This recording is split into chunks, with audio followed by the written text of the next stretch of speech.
Hey, hey, hey, everybody. Welcome back to the Square the Circle Music channel. It's your old pal Mage, remember me? It's been a few days. That's right, I went out of town. I went on a mini vacation, packed up my children, and I went into the deep, dark, ancient forests of Northern California. It was incredible. It was wonderful. We had a fantastic time, but I'm really excited to be back here with all y'all talking about some vinyl record collecting and some music appreciation. That's right, folks. That's why you came here. So let's talk about it, shall we? I'm going to do another one of those fantastic episodes that I like to do tonight. This is going to be part three in a new series that I call Tales from the Thrift. That's right. When I was driving on my travels, my journey south, I made a point to stop at as many secondhand slash thrift slash whatever the fuck you want to call them. I just call them junk stores. I tried to stop at as many as I could along the way. Not always easy. Like I said, I had my kids with me. So I try to play it fair to them. That's most certainly not their favorite thing in the world is to go digging through second hand stores looking for musty, dusty old shit that I love. Sometimes they have a good attitude about it the first time. Hey, I'll buy you something neat, and they get their neat little plastic piece of shit and they're happy for like a little while. But after the second or third or fourth, fifth time, they get a little bit fed up with daddy and his silly his silly habits and his silly collecting things. So it was great. It was grand. I stopped at some really great spots. Uh, I left here, Eugene, Oregon, and traveled roughly 230 miles, I think it is, to Crescent City, California, right there at the northern heart of the Redwood National Forest, and we stayed in Crescent City on the ocean. There was a bunch of really cool like antique shops and things. A lot of small places like that, they'll close on Sundays and Mondays, unfortunately. That was 2 of the days that I was there. But I found some good stuff, guys. I found some gems. Uh, Really cool. So I wanted to highlight the gems that I mined from all over Southern Oregon and Northern California this weekend.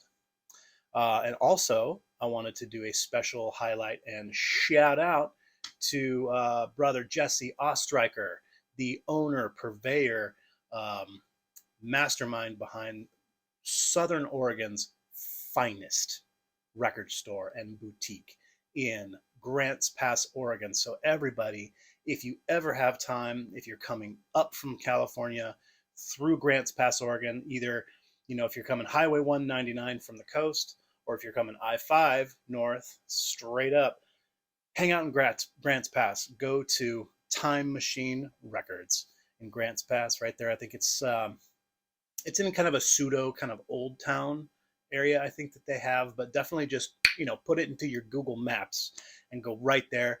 Like I said, it is truly Southern Oregon's finest record store. It is absolutely amazing, fantastic. I had a wonderful time.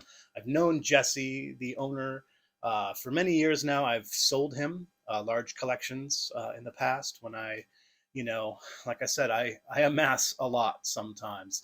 I've had thousands, and I can't live that way. So I like to, move them on in big chunks sometimes. And Jesse's the guy for that. And so his store is magnificent.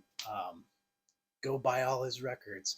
He's got huge sections of jazz. Any of you guys like jazz? If you're in Southern Oregon, Northern California, if you're just blowing through down the five, check it out. Probably the best jazz. I mean, the best jazz section I've ever seen in Oregon. So I don't know. That's probably saying a lot. I haven't been to a ton of record stores, but he knows his jazz. That's his.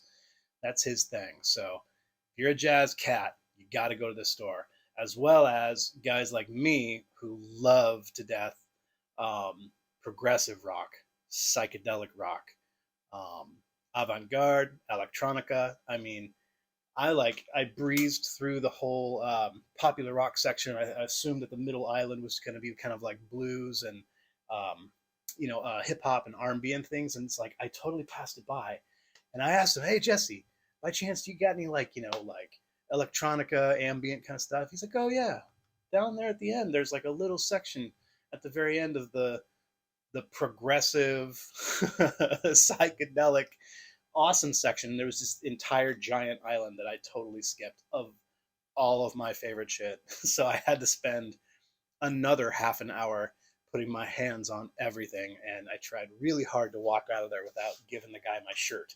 But I managed. I managed. I got out of there with my hat and shirt still.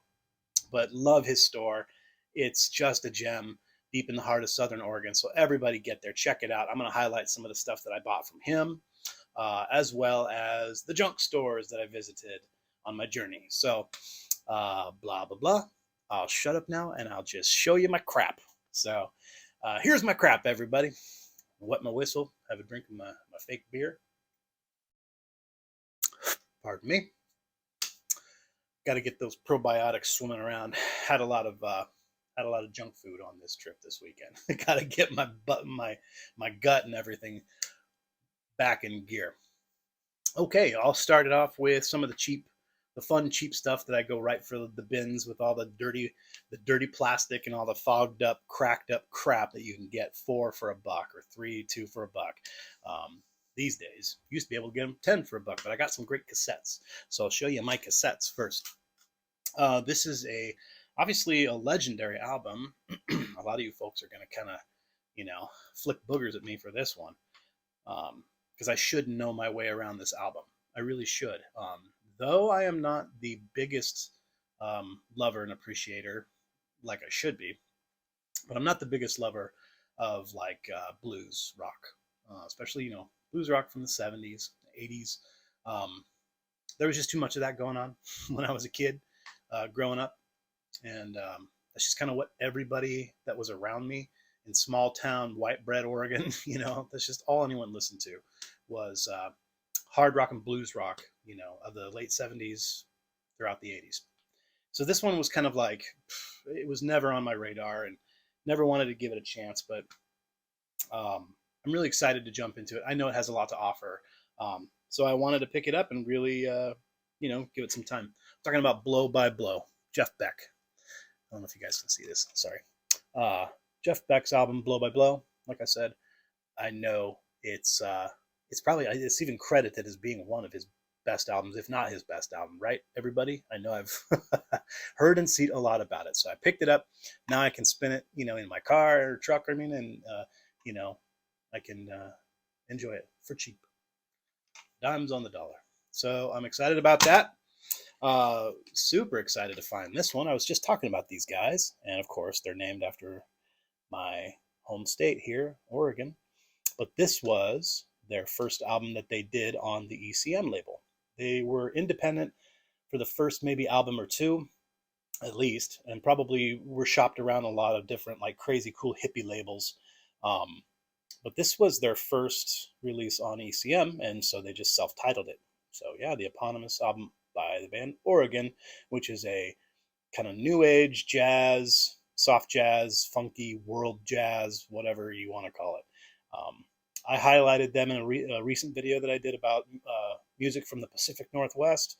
They're one of my very, very favorites. They're from right here where I was born and raised, Eugene, Oregon. So everybody check it out. They're fucking dope.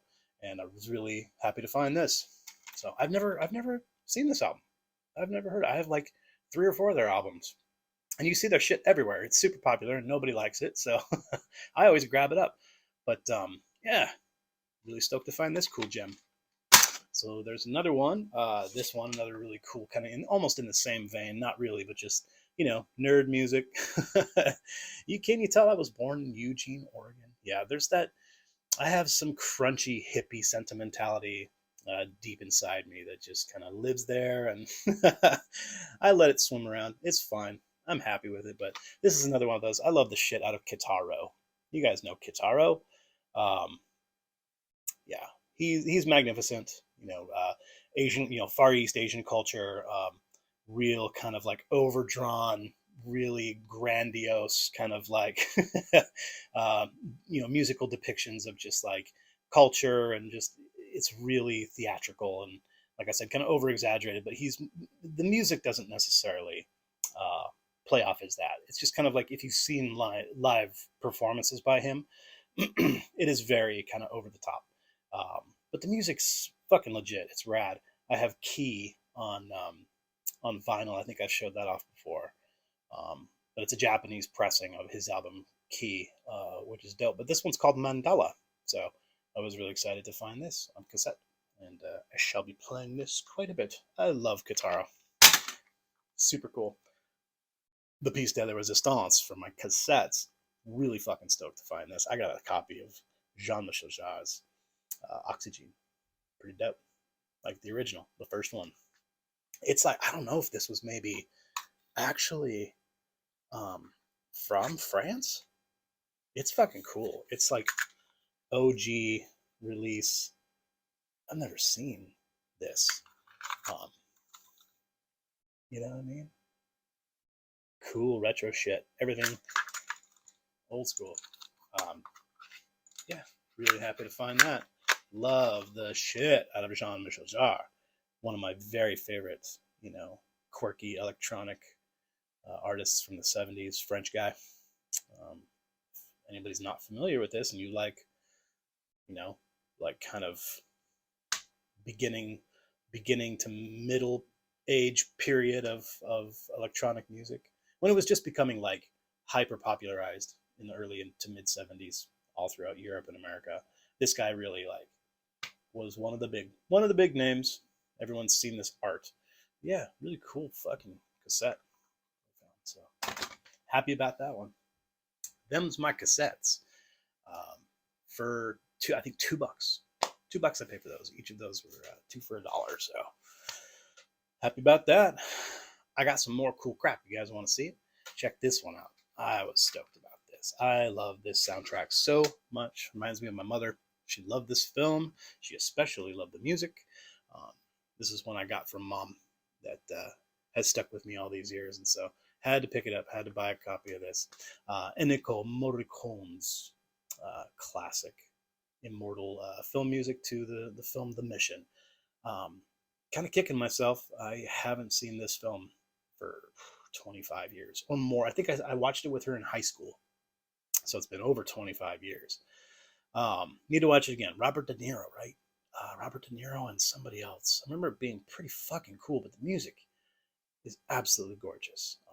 Ennio Morricone's more kind of, I don't want to say tame, but just kind of like, he really wanted to be known for, his film compositions and what he was doing for American film at this point in probably late 80s, I believe. And really this kind of put him way in the spotlight. What is that theme? Gabriel's oboe. The Gabriel's oboe theme. It reoccurs on this quite a few times throughout the movie. But that's just a beautiful, beautiful piece. So I was really stoked to find this. So I guess that's really all I got to say about that one. Really excited to be able to put this on and listen to it again and reminisce. Here's another piece of the past. I couldn't believe this. This was actually kind of it was a glass case item again. This is my glass case item, everybody. I paid $3 for this. Okay. I was really excited to see this. You wouldn't usually catch me dead before you'd find me paying $3 for a used CD. But for this one, and because it was absolutely pristine, clean, I just had to have it. The Simpsons. Sing the Blues. 1990. Oh boy. This was a huge part of my childhood. I was probably sixth grader, fifth, like somewhere between like fifth and sixth grade. So I was still just a child, but really enjoying learning how to skateboard. And they would play this like at the roller rinks. Kids still went to the roller rinks. This was 1990. So it was like, not too far removed from when it was, at the very, very top of its popularity. But kids still went to the, small town roller rinks, in droves. And, the arcades and whatever else were still there, but it was really fun to go and listen to popular music of the day. And this, of course, was getting a lot of playtime for children in arcades and roller rinks. Do the bark, man. Do the bark, man. Oh man, who doesn't remember that? Fucking love this shit. I'm gonna put it on. I'm gonna listen to it a few times. I'm gonna chuckle and I'm gonna remember and remember what it feels like to be a kid for 2 minutes before it fades away. You know, but and then I'll sell it or I'll give it to somebody. But what a cool find! The Simpsons Sing the Blues. So only a couple CDs. Like I said, I wasn't gonna buy any more CDs that I found for $2 and $3 and $4 a piece. That's just asinine. That's silly stuff. All right. Hey, here's another one that I kind of wanted to bring up. I was gonna show it off later because you might have noticed a little kind of a theme that I do here in this episode. I do the cassettes, the CDs, the vinyl, and then at the end I show other ephemera and other kind of weird stuff that I might have found. I'll just go ahead and get this one out of the way because a lot of you dudes or dudettes or whatevers, all in between, if you watch my channel in this little tube that I bounce around in, you've heard me recently talk some shit, talk some smack about this guy. A little bit here. I don't like him. I don't listen to his music. I never has. He's a legend. That makes it even more difficult to try to help people understand my point of view. And I guess my point of view is what it is. That doesn't fucking matter. When I say the fact that I don't like Bob Dylan, people physically cringe. And it's like, it hurts people's souls. I get it. I'll stop talking about the fact that I don't fucking like Bob Dylan's dumbass and his stupid fucking music. It's nails on a chalkboard to this fucking guy.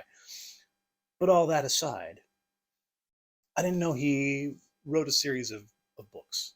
And I found one of his books, and it's a first edition hardback. And I had to buy it for numerous reasons. This was his first published writing ever, called Tarantula, by, of course, the mega famous Bob Dylan. Hard copy, first edition. I just saw it and I was like, okay, that's worth money. Cool, I'll buy it. That's kind of another thing that I like to do. If I find something that is obviously worth more than $2, I will purchase it. And sometimes I'll flip it after I enjoy it for a minute. Well, I'm not really a fan of Bob Dylan's, but I'm gonna give this a shot because I can respect some kind of, some of the other artistry and poetry that he kind of was, he was known, he kind of spearheaded a lot of this, that stream of consciousness kind of, you know what I mean? Like, there's other people who have done it in the past, but no one has really, like, done it in a musical sense, poetry to music, and then let's try my formula and just put it on paper for the masses. And I don't know, I'm sure it had been done before by, probably Leonard Cohen and just lots of people like that. But I mean, Leonard Cohen's way better than fucking Bob Dylan, but whatever. I'm gonna quit with my hateful bullshit. I'm gonna give Bob Dylan's book Tarantula a try. I'm gonna peel through it a little bit, and maybe it'll surprise me. I hope it does. It's got original pencils, writings by the person who originally purchased it in there, just little notes and little, quips and things. So I just, after thumbing through it and noticing that it was just absolutely in immaculate condition, the dust jacket is not perfect, unfortunately, but nobody cares about that. So I'm going to read it, and I'm probably going to flip it on eBay because that's what I do. It's got the original receipt, the buyer's receipt, $3.95. Really neat. So just wanted to show that to you guys. There's that. Okay, boys and girls, let's do what you came for, because I know a lot of you people are collectors of vinyl records, and that's really all you're fucking interested in. You don't want to see old dipshit, jibber jabbering about the CDs and stuff you found at a junk store. I don't know. It's kind of fun. So again, Let's get those probiotics rolling. Get those suckers singing. Whew. Whew. Turmeric. Turmeric and ginger. Love it. Okay, where are we at here? These are the cool junk store finds that I found along the highways, the Redwood highways. Um, Stopped in a couple. Here's one that is a familiar name and familiar everything to me. This is, a genre that I love dearly. I love that, nerdy, jazzy kind of new age hippie shit. And he is, one of the big names. He's co-founded. He started the Windham Hill label that I love so dearly. I've talked about incessantly on this channel. William Ackerman. He and George Winston co-created the Windham Hill label, and did tons of music together with hundreds of other incredibly talented artists from all over the world. But his albums especially are really unique and fun, and he just has this insane list of all these people that he invites to come play on his albums. And he primarily he's a guitar player, so he takes care of a lot of stuff, but mostly you're going to hear 6-string acoustic guitar. There's some electric guitar, but that's his first instrument. So really cool to hear him playing around with just all kinds of other people, other sounds. You're going to get a lot of good feelings. Like if you've heard me talk about Shadowfax, this is definitely like a Shadowfax album. Yeah, Past Light it's called. Yeah, Past Light. I think 1983. But I've never really never dug into this one and chewed on it per se. So I'm excited to do that. It was $1, and it was in really, really great shape. So beautiful art. And, yeah, very cool. Here's another one. I have never seen this. I don't know. The art's just cool. I wish there wasn't like a big hype sticker right in the middle of it, and it's actually not even a sticker. It's like made into the cover art, right smack dab in the middle. That's tacky as fuck. But it's some rock and roll fable movie called Streets of Fire. Streets of Fire, boys and girls. I've never fucking heard of this. I don't know. Unfortunate too. Look at this. This fucking piece of hype here is just on there. It's not a sticker. It's not a decal. So it just kind of ruins the art. But I really dig the art. That's why I picked it up. I love that kind of, 80s weird kind of, I don't know. It's fucking cool looking. And there's some notable shit on it. The Fix, Ry Cooder, the Blasters, yeah, the Fix, Bob Seger. You know, it's fun for a listen for $1. It was in immaculate condition, so I'll, spin it, have fun, look at the art a little bit more, and it'll go in the sale box. So, Streets of Fire movie soundtrack. I'm gonna have to look for this movie and watch this movie. It doesn't say who stars in the movie. Few names there. I don't recognize any of these names, but whatever. What? Rick Moranis? No way. Okay, now I have to fucking find this movie. Rick Moranis is the shit. I love Rick Moranis. He's one of my favorite comedians ever. Anyway, there's that. Now I'm gonna watch that movie tonight. All right, here's some more hippie nerd shit that I found. I'm stoked about this. These guys. Look at these guys. Oh, they look so happy to be here. It says on the back, playing some, really heartwarming, touching Celtic harp and Scandinavian this and, I don't know, whatever. It's gonna be great. It's gonna be right up my alley. This is the shit that I love. This is what I put on when I, drink coffee in the morning and when I'm just trying to chill. Petals in the Stream. Beautiful art by David Michael and Randy Mead. I don't know, for $1, fuck yeah. I love this kind of stuff. Oh, and it's on Cuck Cuck, isn't it? I think this is, it is. It's on the Cuck Cuck label, so it's got to be good. That's what I did. I peeled it open and I looked, at the inner sleeve, and I was like, oh, shit, yeah, this is a Cuck Cuck. It's actually on that offshoot label that Steve Roach is on too. That's what else I noticed. It's on Fortuna Records. Fortuna, which is a little offshoot of Cuck Cuck, a really big German label that puts all kinds of great shit. Yeah, really stoked about this one. More nerd shit for me, not for you. All right, this one. I've had this numerous times. And again, I love it. I spin the shit out of it. It gives me everything I need. And I'm like, okay, I'm over it. I'm sure I'll come across a copy again someday soon. I always do. It's like what I was saying last time on episode 2 of Tales from the Thrift. I was talking about Jethro Tull.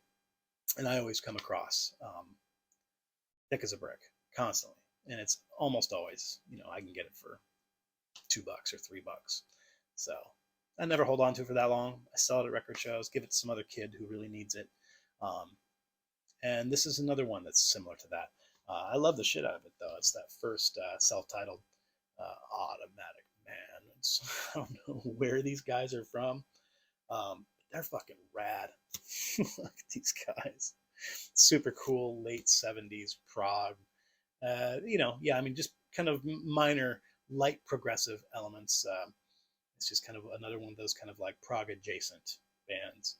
Um, yeah, definitely got that kind of cool late 70s moderate rock feel to them. But yeah, I remember really loving this. Every time I get it and I spin it, it makes me smile. And the art's fucking cool. I just everyone's always drawn to that, pretty insanely cool image. So every time I see this, I pick $1. Gotta have it. It's in great shape. Another really cool one. Wow, this is neat. It's just a maxi single, and obviously I don't, I'm not a DJ. I don't spin anywhere for anyone else, and spin here for me. So I've never really bought maxi singles unless I think that I can flip it for an extra $1 or $2. But this will be fun because this is another piece of 80s history and culture, and everyone remembers Max Headroom. This is the art of noise, and what's it just called? Paranoia, paranoia. Yeah, paranoia. Interesting. That's kind of tough to say. But there's like 4 tracks on here. It's just like the main the main song, Paranoia, twice over, but then the extended version on the A side, and then a shorter version, and then a couple other tracks, one called Why Me, and another track called A Nation Rejects. I just remember seeing like Max Headroom in like that weird ass movie when I was a kid, and of course he pervaded all of popular culture all throughout the 80s, and it's like, I don't know, it's really cool to find this, and I'm gonna spin it once or twice and chuckle, and then I'm gonna put it in the sale box, and some DJ is gonna buy it from me, and it's gonna get spread around like it should. So yeah, interesting shit. More interesting shit that I've never heard before. And I've talked about this before. I'm really trying to kind of like spread my wings and fly to different places and try new things that I've never experienced before. And I am not very well versed in a lot of blues culture and R&B, soul funk culture. I don't know much about it. I've only ever really heard like the big names and the big hits. I love a lot of it, but everything else in between, I don't know anything about. But the art looked really fucking cool, and late 70s like funky soul stuff. Obviously on the Capitol label, EMI, group called Maze. Album's called Inspiration, starring a bunch of famous names, I'm assuming. But fucking cool art. The vinyl's in magnificent condition, and I don't know, for $1, these guys look cool. I'll give it a spin. I'm sure I'll probably enjoy quite a bit what's on there. So, anyways, another one that this is a name I've definitely heard before. Talked about being a drummer, and in my formative years, kind of playing in like jazz band all throughout high school and community college and whatever. When you're in a jazz band, you're playing lots of funk and Latin and cool stuff. And this is always there. I remember there always being a spattering of tunes by these guys in the charts that we'd have to play. But I don't remember anything from them from the 80s. So this is a 1981 album by Spyro Gyra.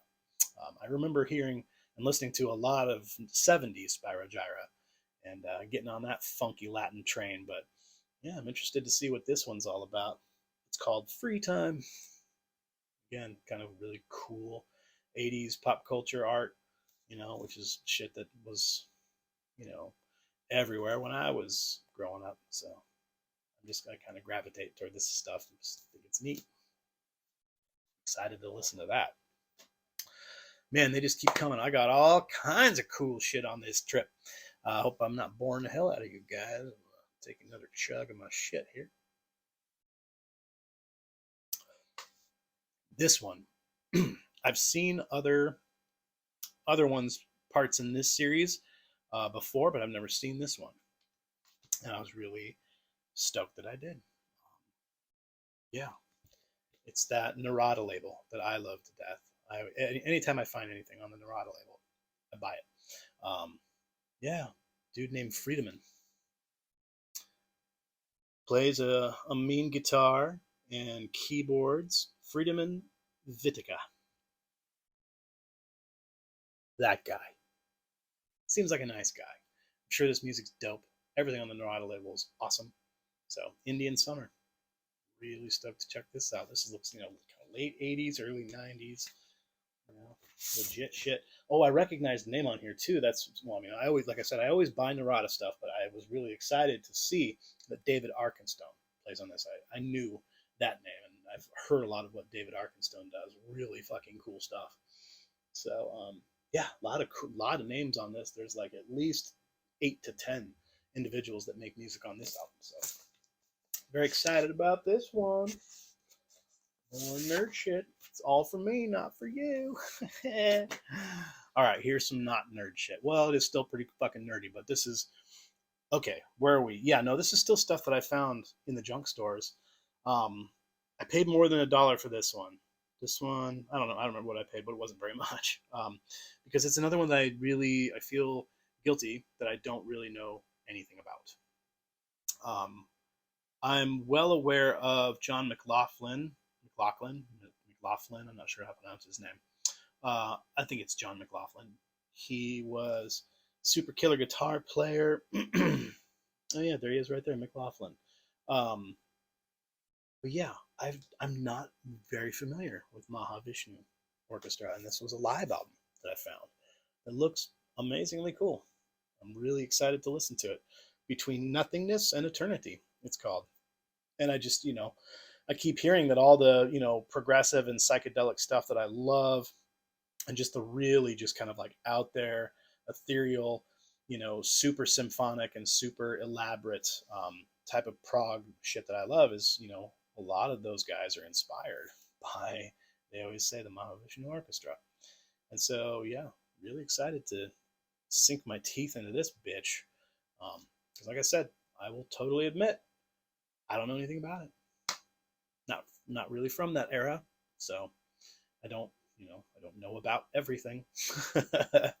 And this is one of those that, every good-natured, good old boy that, grew up on prog and blues and psychedelia and everything, they're going to be shaking their finger at me. What are you saying to me? You don't know John McLaughlin, blah, blah, blah. Well, here I go. Got to learn how to ride a bike sometime. Taking my training wheels off. This one. This was the best. Yes, out of all of the used stuff that I found at the junk stores, this was the greatest find for me. I'm so fucking stoked about this, and I've never seen this album. I didn't know this album existed, but I love the shit out of Adrian Belew and his album called Lost Rhino? Lone Rhino. Sorry, Lone Rhino. Never fucking heard of this album. I'm really stoked to have found this. Everything he does. It's fucking magical. It's the fucking coolest. Look at this. Got like these funny childlike drawings on there. Yeah. Magnificent condition. This was another one I think I paid like $3 for this one. So this is gonna give me some hours of enjoyment, I'm sure. I love just buying all this cheap junk that I've never listened to before. It's so much fun. another one. I cheated. I had to get online and I had to research this and listen to it a little bit after buying it because it was only $2, you know. And I was like, what the fuck is this? This is so interesting. Because you don't see a lot of this type of like hardcore metalcore shit out of the mid 90s, especially being released on vinyl. You know, that's a pretty brave thing to do for an, you know, a burgeoning hardcore metal band to like still be pressing LPs. In 1996, a band called Bloodlet. The album's called Enthogen. Fucking crazy. It's awesome. I listened to it. It's mildly, you know, sophomoric. You know, the recording isn't fantastic, and you can sense these guys are a bit younger, and they're still kind of, it's formative. You know, they're really kind of like getting their sound, but it's really, man, they had something. They had a gift. They're fucking really good. Really unique, really cool shit. So yeah, I'm gonna hold on to this for a while. I kind of like it. Um, yeah, Bloodlet, Enthogen, $2. Fucking stoked to find this. Crazy original inner on Victory Records. I've never heard of Victory Records. Out of Chicago, Illinois, 1995. Pretty cool. Okay, getting down to the last little bit of it here, everybody. That kind of like, that does it for the junk store finds. This one I found at a record store, but I found it in the bargain bin. I was really excited. So it's still in the bargain bin. It was only $5. Anything on Sacred Bones Records is usually at least worth a spin or two, and it's always interesting. It's always really cool, artistic. You know, it always, it's good for something. For $5, hell yeah. Group called Blank Dogs. Don't know anything about them, but I know this label, and I know that what they put out is fucking legit. So excited for this one. Diana, the Herald. It's an EP. It's like 4 selections, I think. Side A is only a couple minutes. The B side, you know, well, there's three selections on the B side. So yeah, really stoked to give this a spin. I love all their dark, weirdo shit that this label puts out. If you guys aren't familiar with Sacred Bones Record, get on their webpage, whatever. Look at all their artists and all the stuff that they put out. It's all magnificent. Excited about that. So I wanted to show that. Okay. These are my favorite selections that I got from, I was talking about Time Machine Records in Grants Pass, Oregon. Check it out. It's amazing. These are my 3 favorite selections that I found from him. One of them is a group, again, all of you long timers, all you guys and gals and people that have been doing this forever and been listening to progressive rock for your whole lives, you're going to start throwing, you're going to be flicking boogers at me again because I haven't really listened to this band very much yet. I've been really trying to dig in. I've just spent a decade really trying hard to absorb as much Canterbury, UK, you know, kind of the more just kind of mainstream progressive stuff, American prog and English prog. Really, like I said, I spent the first decade of getting into progressive rock really just trying to get all of that stuff under my belt. So I didn't really spend a lot of time digging into other places in the world until just recently in the last few years. And a lot of the Italian stuff just always kind of like slips under my radar. And I don't really give it the time and effort that I should. You know, I love the Goblin and I love, you know, whatever. But, you know, the Premiata Fornaria Marconi, is that how you pronounce it? Something like that. Everyone just calls them PFM, of course. I am hyper unfamiliar with anything. I've listened to the, what is that? One of their albums I've listened to quite a bit recently. It's pretty dope. But this one I'm totally unfamiliar with. The World Became the World, 1974. I found, you know, picked it up at Jesse's store for I think it was, he always cuts me a fucking awesome deal. Well, sorry, I shouldn't say that, because he's probably not going to cut you guys any kind of great deals, but all of his prices are magnificent. But he and I have kind of a cool relationship on the side, and he cut me a pretty sweet deal. So I think all in all, I give him probably $10 for this one. It's in absolutely immaculate condition. Really cool, die cut, everything, magnificent condition. On that Manticore label, hell yeah. So I'm really excited to finally just dig. Get my claws dug in deep. Get some PFM. I'm going to do it, everybody, I promise. I'll do my homework. Maybe I'll come back at you with a little bit of a review about this one. So there's that. Very stoked to have bought that. So, fix my microphone here. I just knocked my microphone over. I bought a microphone. So, this is funny.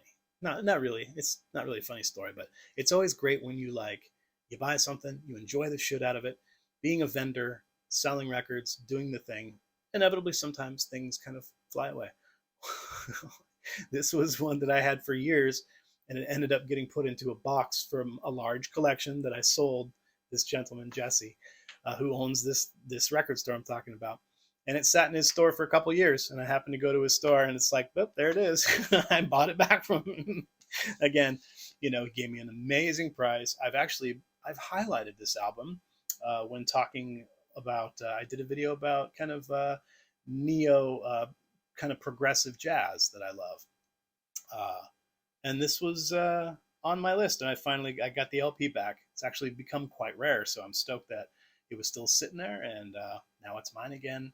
And I won't sell this one again. I love this shit. It's so moody and atmospheric. It's just lovely. It's a group called The Still. Yeah, they put this album out sometime in the early 2000s or mid 2000s, I think. Oh, sorry, later, 2016. Just kind of a happenstance, kind of like, flipping through the electronic section at my record store, found it, listened to it, thought it was fucking amazing, took it home. Shouldn't have been in the electronic section at all. It's a jazz album. Yeah, like I said, really cool, moody, not experimental, but just kind of just really moody and atmospheric. Just kind of like dark jazz. It's just kind of, really moody and brooding, and I fucking love that. I love the shit out of these guys. So yeah, just self-titled on the Series A Phonos record label. I think they're out of Britain, somewhere in the UK. So yeah, really excited to have this back in my collection. Kind of funny, I know. Here it is, guys, the last one, and I saved this for last because this is a fucking holy grail for me. It's nothing extravagant. It's nothing just hyper extraordinary. It's nothing really all that expensive. You don't, you'll see it around. You'll find it in the wild probably, and someone may not know what they have. But to me, this is a gem. This is a really personal, huge favorite. Stumbled across this when I first started getting into kind of 70s classic progressive psychedelia stuff like that, and had never really heard anything about this guy. And this album it fucking punched me across the face. Just that basically the whole first side. Yeah, it is. It's just the entire first side practically. 20-minute track to start out the album. I'm talking about Fish Rising. Hi, Steve. Hillage. Yes, I finally got it. I got a copy in my collection. Always wanted a copy of this. I could have gone on to Discogs and just bought it, for $30, but I didn't want to. I wanted to come across it somewhere. It's fun to do that. I don't do practically any of my buying online. I always make a point. I want to go put my hands on everything. I want to go dig through everybody's shit. It is worth it when you spend 5 years looking for something that you wanted, and you just wait. And then you go digging through a fucking cool guy's awesome, amazing record store. And there it is. There's your grail for probably $12, I think, $15 that he wanted for this. Amazing price. Amazing record. Solar Music Suite. First track, that whole thing. You guys know what I'm talking about. All you nerds. Calling all nerds. The Solar Music Suite is one of the greatest most epic progressive psychedelic rock songs ever written. Everybody check that out. Solar Music with a K, Musik, I believe. Solar Music Suite. It's like a 4-part song. It goes to the moon and back. Pretty amazing. So, wanted to share my gem with you guys. Polishing my gems. Me and old Steve Hillage are gonna have a little party this weekend. Just him and me. I'm gonna spin the shit out of this one. So, thanks again for joining me, guys. Glad to be back in front of you, and gonna be putting out some content and hanging out, talking about music. And I'm gonna get my audio dialed in here. I don't know how well this is gonna turn out. That spot when I took the thing and just punched it across the room. That's gonna be fun. So we'll see what happens. Again, hey, if you guys don't mind, head on over to the old Instagram and visit me there and say hello. Give me a follow. Scroll down in my video history, watch all my videos, like all my crap, subscribe to my channel and nobody else's. And hey, while you're down there watching hours and hours and hours of all my content, find that video I posted earlier this month. It's about a contest, a magical contest where you can enter this contest and you tell me your 4 desert island records that you would take with you to the desert island where you know you're going to live out your days and die a miserable death.